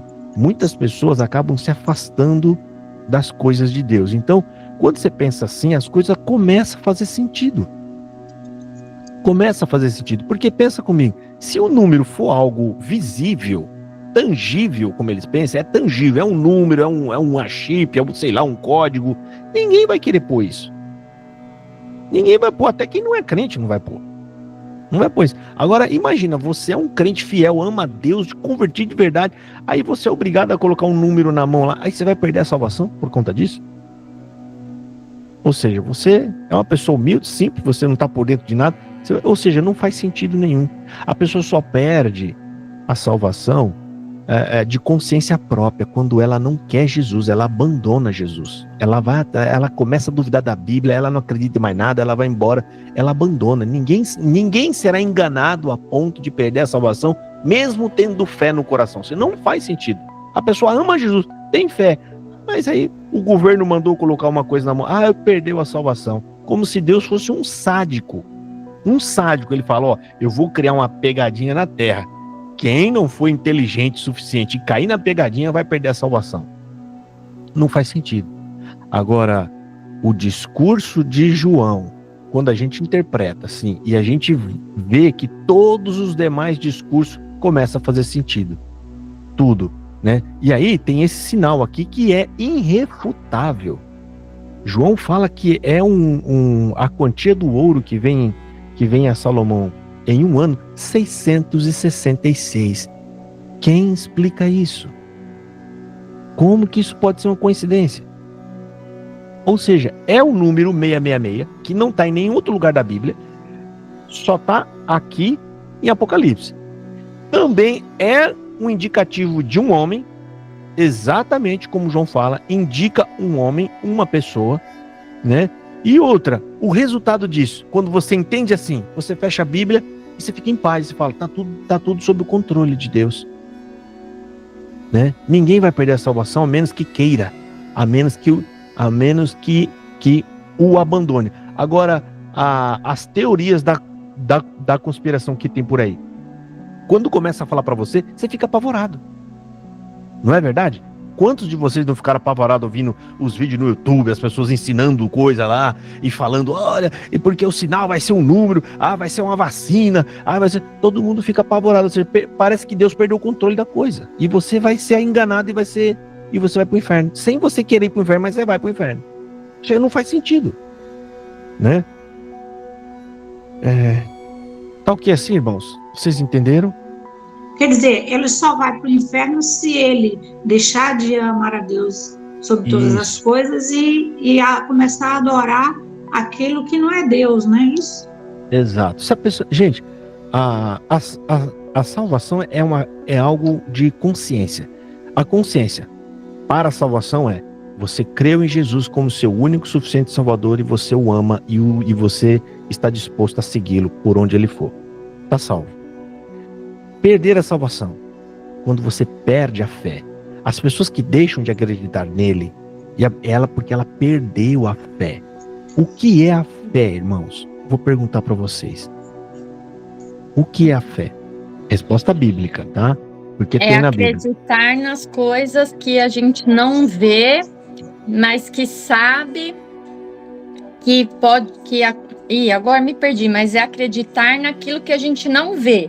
Exatamente, gente. Ó, ela falou bem. É acreditar em algo que você não vê, mas espera. Como está escrito lá em Hebreus 1. Alguém viu Deus aqui? Ninguém viu. E você não está seguindo ele? E você não está entregando sua vida? Você não está o amando? Você não está se dedicando? Gente, imagina o diabo olhando para você. Vamos pegar um momento. Você está passando um momento difícil. Você fecha a porta do seu quarto. Não tem ninguém te vendo. Não é verdade? Para você fazer uma cena, para você dizer, tipo assim, o político, ele quer enganar as pessoas dizendo que ele é uma pessoa humilde e uma pessoa do bem. Ele faz isso como? Em público, né? Ele pega a criança no colo, ele come pastel na feira, né? Para dizer que ele é a pessoa do bem. Ele vai fazer isso dentro da casa dele, trancado lá dentro? Não vai fazer, porque ele não precisa mostrar isso. O cristão, quando fecha a sua porta e dobra-se de joelho, orando e chorando, você viu Deus, irmão? Você não viu Deus. Imagina o diabo, ele olhando para você e ver você se ajoelhando e adorando algo que você nunca viu. É isso que deixa ele doido. Como que essa pessoa pode confiar desse jeito em algo que ele nunca viu? Porque ele já viu. O diabo pode ter fé? Ele não pode ter fé, né? Por que, irmã Lu, que ele não pode ter fé? Com base no que você falou da fé. Porque ele já viu Deus, né? Ele sabe que Deus existe, então ele não tem como ele ter fé, porque ele já sabe que aquilo existe. Exatamente. Né? Deus, no caso. Perfeito. Ele não tem como provar a fé dele, ele já viu Deus, ele sabe que Deus existe. Mas ele olha para nós, gente, e no alto da arrogância dele, ele pensa o quê? Como que essa pessoa de carne e osso, mortal, porque, gente, eles olham para nós como pó, ele é espírito. Se Deus permitir, ele sopra em nós e nos destrói. Você já imaginou ele vendo algo tão frágil, mas conseguir se entregar a Deus com todas as adversidades que a gente tem, pessoas que xingam a gente, que amaldiçoam, e mesmo assim você não nega a Deus e você dobra-se de joelho e adora a Deus? Qual a mensagem que você está passando para ele, para Satanás? Satanás foi tentado no céu? Passou por alguma adversidade? Teve algum combatimento? Precisou ter fé para acreditar em Deus? Não, porque ele via Deus. Mesmo assim, ele é derrotado. Sim. Ele é derrotado por nós pelo quê? Porque nós estamos mostrando que amamos a Deus mais do que ele amou. Vocês estão percebendo, gente, a lapada que a gente dá na cara dele todos os dias, até mesmo quando a gente comete alguma coisa errada e se curva de joelho e pede perdão. Gente, lembra, se você raciocinar com o raciocínio humano normal, você está se ajoelhando diante do nada, apenas porque você creu num livro. É assim que o diabo vê a gente. Como é que essa pessoa acreditou nesse livro? Ele não está vendo a Deus, a vida dele está indo embora. Como é que ele pode continuar retendo essa fé? Foi isso o que irritou Satanás na conversa entre ele e Deus sobre Jó. Qual foi a conversa que teve com Jó? Deus teve com com Satanás. Deus deu ali uma, sabe, como é que eu posso dizer a palavra? Deus mostrou para Satanás que o homem que ele criou é mais sincero com ele do que Satanás foi. Vocês entendem aquela conversa? O que Deus disse para Satanás? Pergunta para vocês. O que Deus perguntou para ele quando ele chegou na presença de Deus? Logo no primeiro capítulo. Tá vendo meu servo Jó? Que mais? Agora o resto eu não lembro. Que me é sincero e que na terra não tem ninguém mais sincero do que ele. Não é isso que ele falou? Gente, Satanás mora na onde? Ele vaga. Mesmo que vaga, tanto faz. Mas da onde ele vinha, Satanás? Da onde ele estava vindo? De rodear a terra e passear por ela. Exatamente. E o que Deus disse para Satanás? Viste meu servo Jó como na terra Não tem outra pessoa igual a ele. mais sincero. Vocês entenderam a lapada que Deus deu nele? Eu vou tentar agora. Mas, só uma pergunta. Mas o demônio não pode estar em todo lugar ao mesmo tempo. Só uma pergunta, sim. Isso é relativo. A gente não pode dizer isso na Bíblia. Mas isso, estar em todos os lugares, geograficamente, não é onipresença. Tá? Não, tô falando assim, igual Deus. Porque Deus tá lá, ele tá todo tempo vendo a gente. Então, mas deixa eu tentar explicar isso rapidamente para eu voltar naquele raciocínio que eu estou colocando aqui para vocês. Satanás, ele tenta a irmã Lu, onde ela mora? Tenta. Ele tenta a irmã Pedra? Tenta. Ele tenta a irmã Carmen? Ele tenta. Ele me tenta? Você entendeu que ele está aqui na terra em todo lugar? Vocês entenderam? Então isso não é onipresença. Gente, porque ele é espírito, né, irmão? Oi, irmão, eu já ouvi falar assim que Deus está ao nosso redor e Satanás está ao nosso derredor. Isso ele é não verdade? pode colocar a mão em nós. Não, é uma forma poética de dizer que ele nos protege, Deus. Mas Ele não necessariamente. pode colocar a mão em Ele nós, não mas se pode nós pôr a mão em abrirmos brecha, ele bota, não é isso? Ele não pode pôr a mão em nós, não pode fazer nada na gente. Ao menos que a gente peça, ao menos que a gente chame. Agora, voltando aqui, gente, para eu não perder o raciocínio. Satanás está na terra. É como se Deus estivesse dizendo assim, ó. Eu vou tentar melhorar agora o diálogo para você entender, porque não foi uma coisa pouca. Satanás não ficou irritado por coisa pouca, não é porque Deus elogiou, é porque Deus diminuiu Satanás diante do homem de carne e osso. Eu vou tentar explicar. É como se Deus estivesse dizendo assim: Satanás, você viu aquele homem de carne e osso? De carne e osso, eu tô falando que é para apontar a fragilidade daquele homem. Ou seja, é um homem que está sujeito e com medo na terra. Ele tem medo de fome, ele tem medo da morte, ele tem medo de bicho, ele tem medo de cobra. Você viu aquele homem de carne e osso lá na terra, como ele é mais sincero do que tu a mim? Vocês entenderam? Você é espírito, você nunca passou por tentações, por provocações, mesmo assim não foi sincero o suficiente comigo. E aquele homem de carne e osso é sincero. Aí o que Satanás viu? É lógico que ele é sincero. Você protege e o abençoa, e aí discorre aquela luta toda. Ele desce lá e a Bíblia não diz que ele voltou para dizer para Deus: o senhor tinha razão. Ele é sincero. Falou, mostra isso em algum lugar lá na Bíblia? Tá até o dia de hoje envergonhado.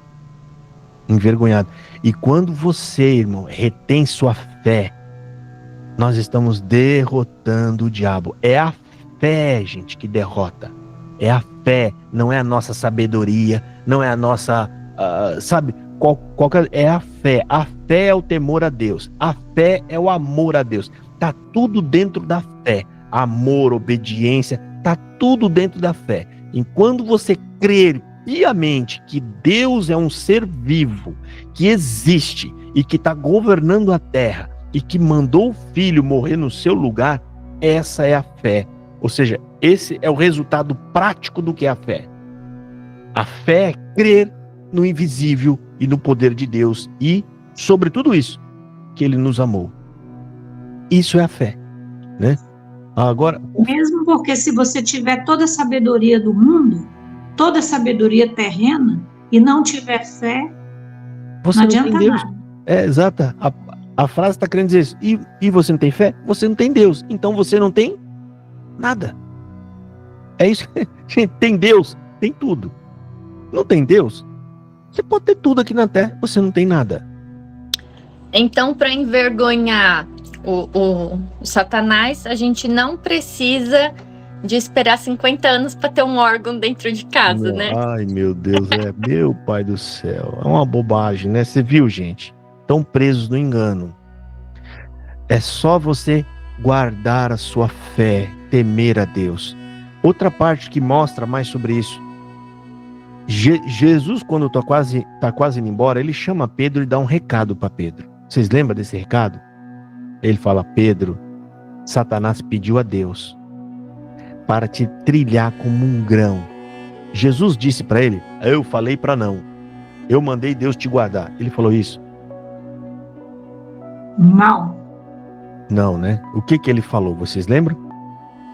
Ele falou que ia... esqueci. Ele ia rogar o pai, né, irmã? Ia rogar o pai para que ele não perdesse a fé. Exatamente. Você viu o que Jesus fez? Porque ele sabe que é a fé que vai derrotar Satanás. Ou seja, Jesus pediu tudo. Ó, Pai, só não permita que ele perca a fé. Pronto, tá derrotado Satanás. Satanás pode pegar a gente, virar de cabeça para baixo, botar fogo nenhuma. Se você tem fé, você derrotou ele. O que ele pode fazer? Nada, ele só pode tirar sua vida. E depois disso? Mais nada, acabou. E se ele tirar a nossa vida, nós vamos estar com Deus, então nós vamos vencer de qualquer maneira. Exato. Entendeu o que é uma derrota completa dele? Não tem como impedir a gente. O que a gente não pode é perder a fé. E aí, gente, para não perder a fé, precisa disso também continuar estudando a Bíblia. Por quê? Pessoas que não estudam a Bíblia entram em confusão. Começam a interpretar as coisas erradas. Começam a pensar errado. Começam a duvidar de Deus. Aí começa a duvidar da palavra. Aí começa... O estudo da palavra é fundamental para a gente fazer o quê? Fazer a manutenção da nossa fé, para a gente entender quem é Deus de verdade e não acreditar nas mentiras que o mundo conta, que falsas religiões contam, que é um Deus mau, um Deus que quebra no meio, bota fogo, que tem raiva e que proíbe. Tem um monte de igreja que prega isso. Deus vai entrar na sua casa, eu vou tirar, eu vou não sei o quê, vou cortar você no meio, mas eu vou trazer você. Eles pregam um Deus ruim, mau. Tá? Então, a Escritura é fundamental para nós manter a nossa fé saudável, sadia diante de Deus. Ô, irmão, é por isso que é proibido o estudo bíblico em determinados lugares, para que as pessoas não tenham fé naquilo que Deus deixou, que Jesus fez por nós, que está na Bíblia. O estudo bíblico, irmã, ele vai jogar por terra toda a mentira que está sendo contada lá, porque você vai descobrir a verdade. Entendeu? O estudo bíblico, só quem não tem... Quem não quer esconder o estudo bíblico das pessoas é quem não tem nada para esconder do povo. Simples. Agora, se você está em algum lugar que eles não querem que você estuda, já é um sinal de que tem alguma coisa errada. Ou seja, você chega na casa, vamos supor, de alguém querido seu. Você chega no portão da casa dele, a pessoa abre a porta, é uma mulher, e ela tá um pouco machucada. Aí fala: o que foi que aconteceu? Eu escorreguei ali. Deixa eu entrar para ver. Não, você não pode entrar aqui. O que você vai pensar? Que aconteceu, alguém bateu nela, aconteceu alguma coisa com ela mais grave, e ela tá escondendo, ela não quer falar a verdade. Exatamente, gente. E é isso, quando você quer estudar, é porque você está querendo entrar lá dentro e descobrir a verdade. Na Bíblia, tem muita gente que só fica repetindo o que aprende na igreja dele e nem sabe se aquilo é verdade ou não. Tem tanto jargão, gente, que parece uma coisa da Bíblia e não é da Bíblia. Exemplo, vocês leram em algum lugar aqui até agora, a gente já leu a lei toda, né? Ou seja, o que eu estou falando a lei toda? Porque mesmo aqui na frente, não vai ter ninguém ensinando nada diferente à lei. A exceção é Jesus acrescentando novos mandamentos. Vocês lembram disso, né? Ele acrescenta algo novo, porque não que ele está infringindo a lei, mas é algo melhorado. Então, os outros, então você esquece. Você não vai ver Davi, nem nenhum rei inventando lei alguma. Então a gente já leu a lei.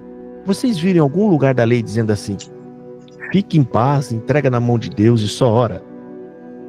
Não. Mas não parecia bíblico isso antes? Quando a gente ouvia isso, não era uma palavra tão bonita. Falar, a gente está falando de paz. Né? Só pode ser da Bíblia. Isso só pode ser. Vocês entendem que os homens criam coisas, jargões, que não é bíblico e ao contrário, vai ao inverso do que a Bíblia manda você fazer. Ela manda você denunciar, ela manda você corrigir as heresias, ela manda você, é lícito que haja heresia para que o sincero se manifeste. É totalmente ao contrário, né? E aí você não aprende nada, você não tem fé, e é isso que Satanás quer, que a gente não tenha fé, que a gente não crê no nosso Deus. Exatamente, ele sabe que na fé, gente, ele sabe que a fé é a espada que você tem, e ele não quer que você pegue essa espada, que é a palavra de Deus. Ele não quer, porque aí ele morre, ele perde. Entendeu? Então ele vai abençoar esses lugares, ele vai dar riqueza, ele vai dar castelo para eles, ele vai dar coisas bonitas, orquestra, tudo, aquelas coisas lá, porque isso para ele não é o problema. Não é o problema para ele. Pode ter a igreja mais luxuosa que for, só faz um trato comigo, ele falando com eles, só não ensina a verdade. O resto eu vou ajudar vocês. Pronto, tá. Pode falar em Jesus, não tem nada. Não. Pode falar, você não pode ensinar. Teve um que falou nesses dias aí que já tá coitado do povo, né? Teve um que já tá com quase 90 e tantos anos. Para de ficar falando esse negócio de Jesus, Jesus, Jesus, Jesus. Gente, como um cristão fala uma coisa dessa? Ou seja, não é cristão, gente. Isso e quando o povo ainda dá glória, é isso que eu não entendo. Porque se um falar, ainda, né? Foi ele que falou, mas o povo ainda dá glória e fala amém. Concorda? Eles mas acreditam. É um glória automático, irmão. As pessoas já dão glória automaticamente ali. Não, eles ficam dando glória sem ninguém falar nada. Na igreja, eles sentam lá e não ficam dando glória do nada. Você quer uma coisa mais? Eu era assim. Sim, Josafá, e voltando aquilo que você falou, né? Tem gente que acha que esse jargão também é da Bíblia. Cristo morreu, mas não ressuscitou, mas no reino ele vai entrar. A coleta é santa, faz parte da salvação. E tantas atrapalhadas que não tá na Bíblia, né? Como é que o povo pode dar a glória para isso? Eles examinar as escrituras, só pode. Quando a gente fala que se essas pessoas não se converterem, eles serão condenados, gente, não é que a gente está desejando isso. A gente está detectando isso, está só mostrando. Porque pensa comigo, alguém de vocês tem coragem de ensinar alguém ou falar para alguém, seja sua mãe, seu pai, seu cônjuge, falar, para de ficar falando de Jesus? Vocês têm coragem? Vocês percebem o absurdo que é isso? Isso pode sair de um cristão falar isso? Claro. Vocês entenderam?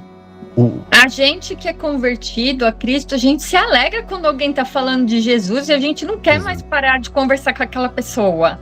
Exatamente. É o contrário, gente.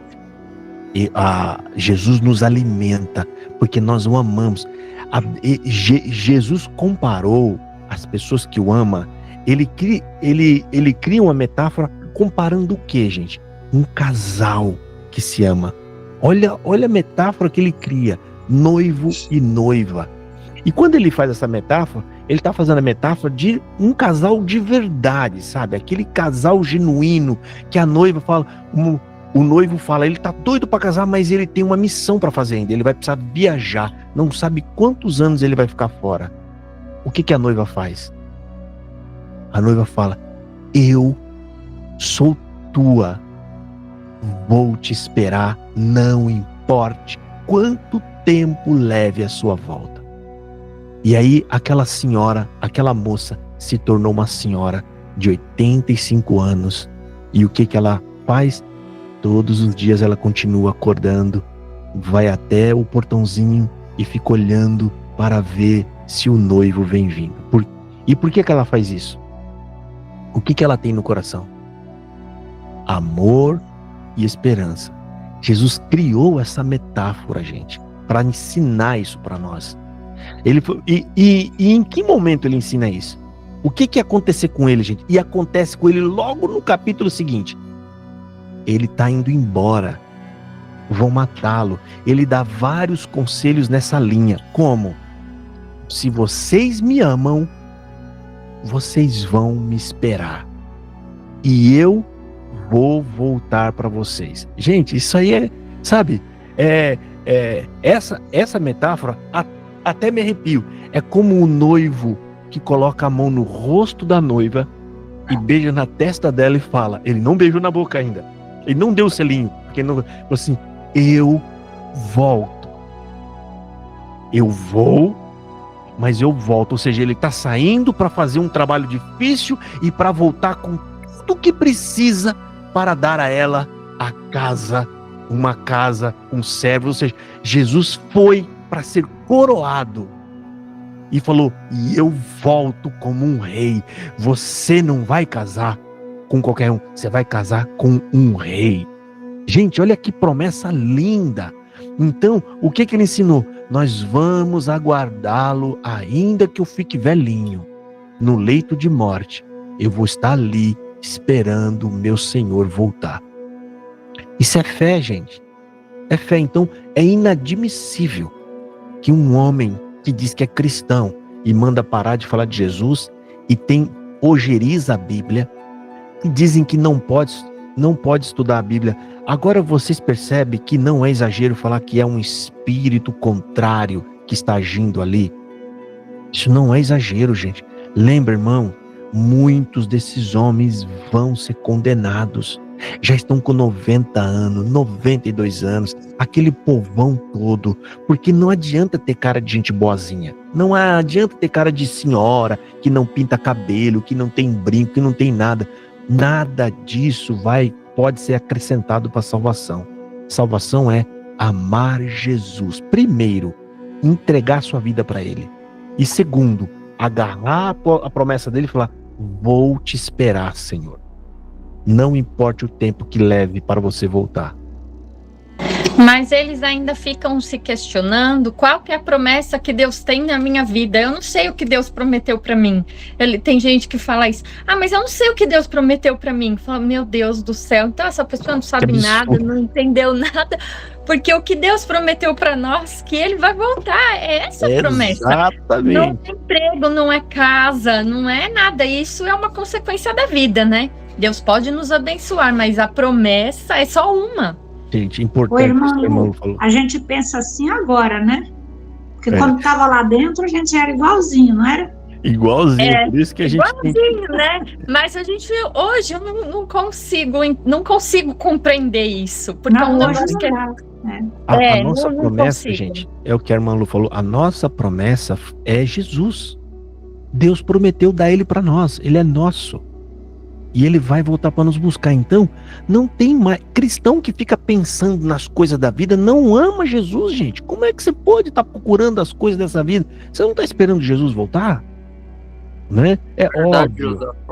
A gente não pode esquecer de a gente tem a vida aqui na Terra. Então, sim, você tem que trabalhar, você tem que estudar. Mas o cristão, ele faz isso tudo olhando para o céu o tempo todo.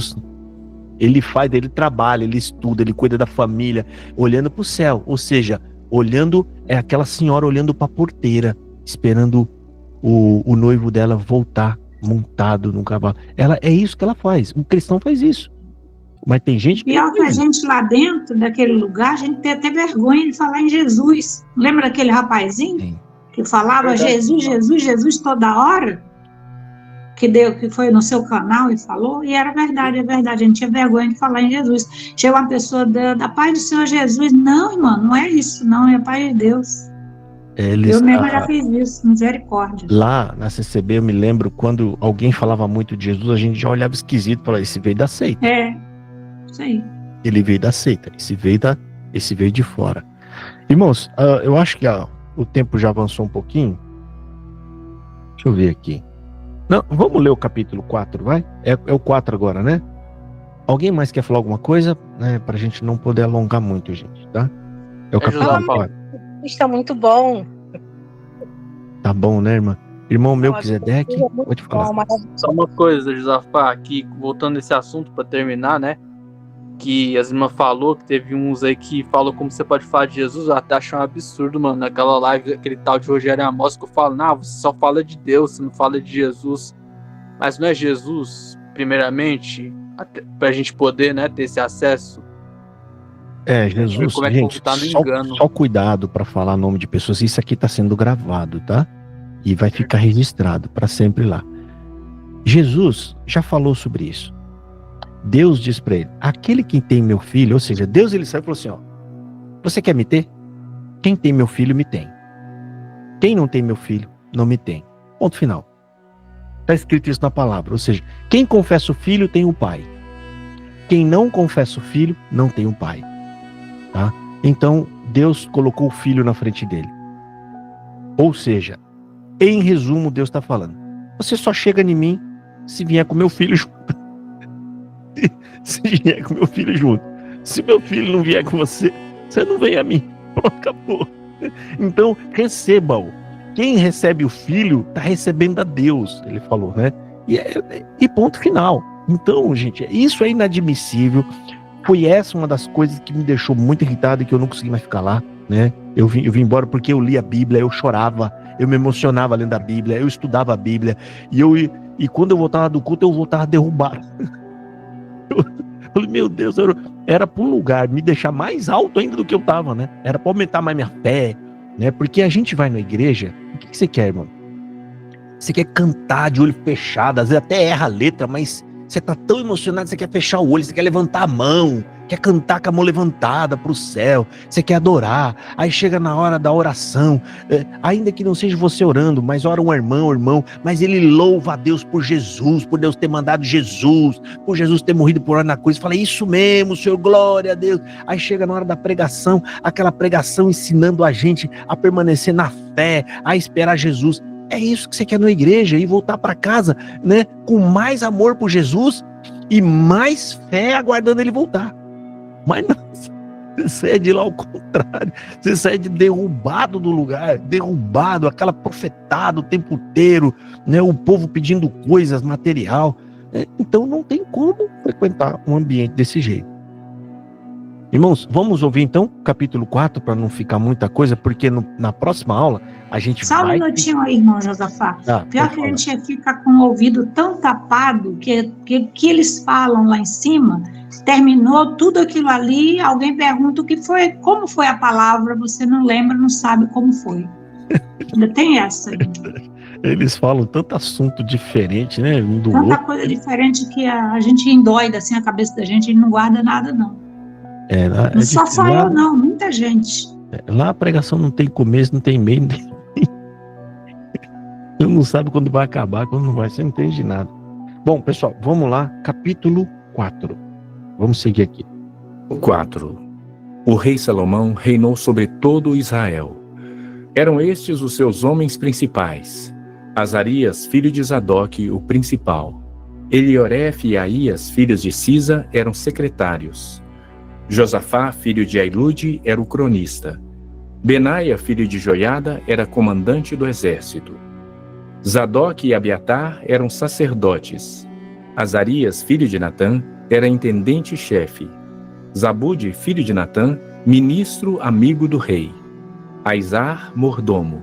Adonirão, filho de Abda, superintendente dos que trabalhavam forçados. Tinha Salomão 12 intendentes sobre todo Israel, que forneciam mantimento ao rei e à sua casa. Cada um tinha de fornecer durante um mês do ano. São estes os seus nomes: Ben-Ur nas montanhas de Efraim, Ben-Dequer em Macás, Saalabim, Bet-Semes, Elon e Bet-Anã, Ben-Ezed em Arubote.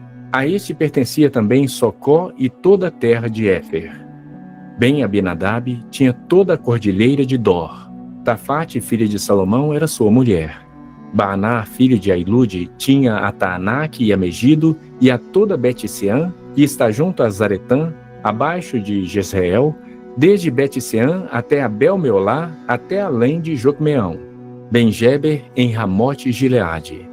Tinha este as aldeias de Jair, filho de Manassés, as quais estão em Gileade. Também tinha a região de Argobe, a qual está em Bazã, 60 grandes cidades com muros e ferrolhos de bronze. Ainadab, filho de Ido, em Maanaim. Aimaas, em Naftali. Também este tomou filha de Salomão por mulher, a saber, Bazemate.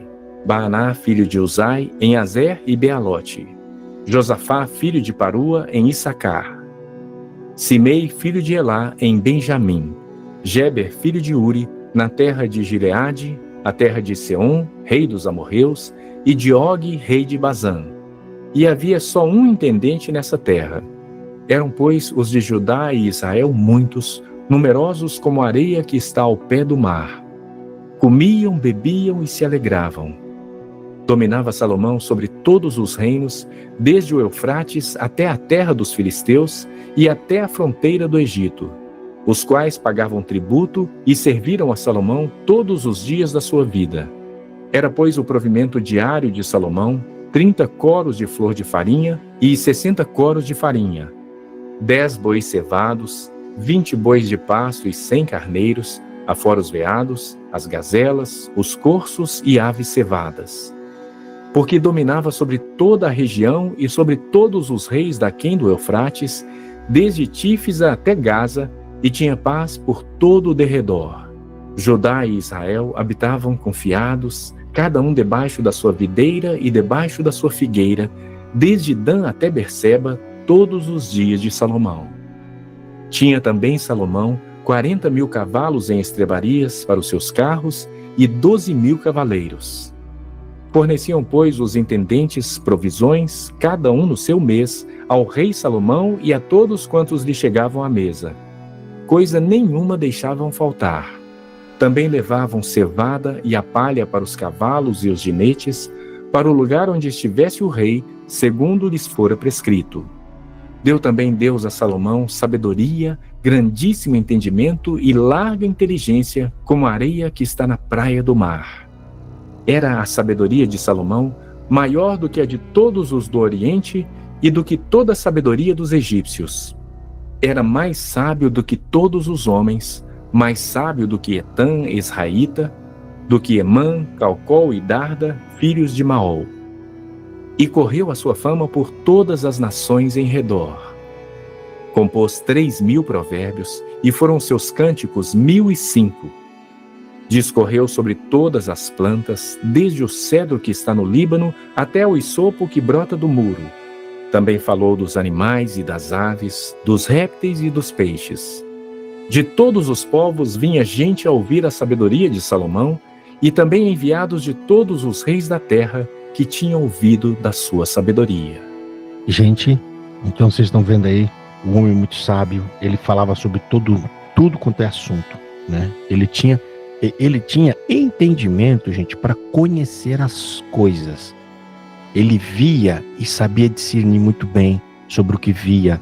Ele meditava, ele parava, né? Era como um filósofo, né? Um filósofo, um homem pensante, né? E por isso, né? Ele foi muito conhecido e muito sábio.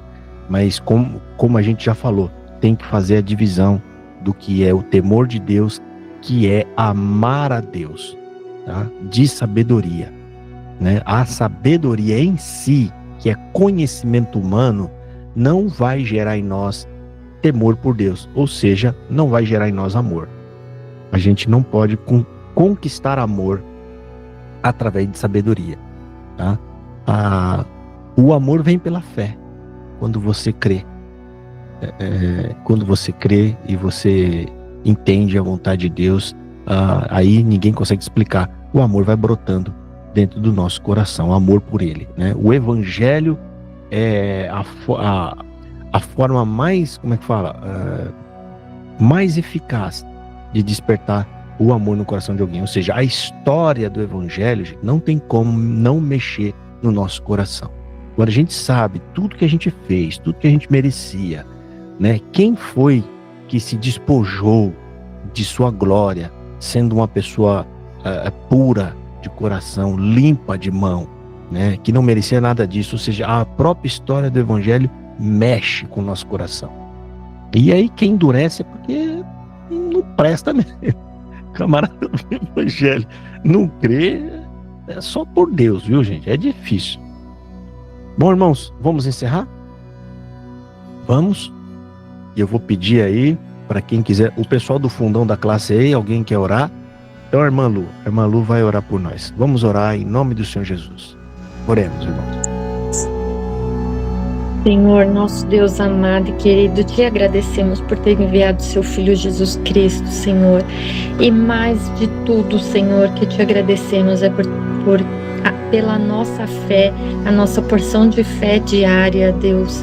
Não deixa nosso coração, Senhor, se atrapalhar, se distrair com as coisas dessa vida, Deus, porque cremos que o Senhor Jesus vai voltar para nos buscar. Nós cremos no que Ele falou, e essa é a única promessa que nós estamos esperando e aguardando com todo o amor que nós podemos dar, Senhor. Nos dá, ou até o amor vem de Ti, Senhor, tudo em nós vem de Ti.